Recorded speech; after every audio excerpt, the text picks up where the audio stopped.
दोस्तों, एक सवाल हमेशा उठता है कि पता नहीं क्यों, है ना। अब किसी भी विषय पर बात कीजिएगा तो आपके जहन में भी ये बात निकलेगी, पता नहीं क्यों।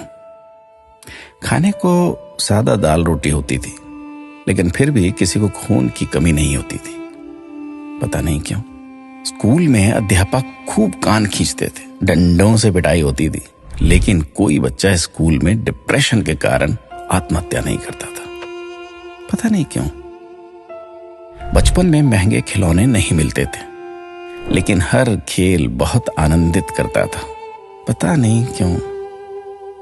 घर कच्चे होते थे, कमरे कम होते थे, लेकिन माता पिता कभी वृद्धाश्रम नहीं जाते थे, पता नहीं क्यों।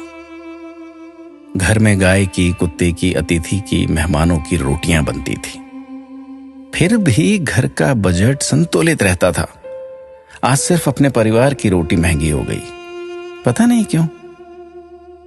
महिलाओं के लिए कोई जिम या कसरत के लिए विशेष साधन नहीं थे, फिर भी महिलाएं पूर्ण रूप से, संपूर्ण रूप से स्वस्थ रहती थी, पता नहीं क्यों।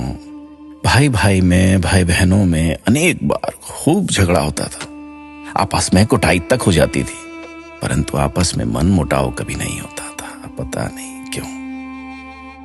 परिवार बहुत बड़े होते थे, पड़ोसियों के बच्चे भी दिन भर खेलते थे, फिर भी घरों में ही शादियां होती थी, पता नहीं क्यों। माता पिता थोड़ी सी बात पर थप्पड़ मार देते थे, लेकिन उनका मान सम्मान कभी कम नहीं होता था, पता नहीं। ऐसे अनेक क्यों के सवाल दिल में उठ रहे हैं।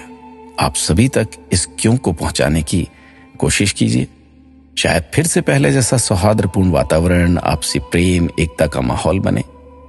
एक एक 11 होते हैं। अपना ख्याल रखिएगा।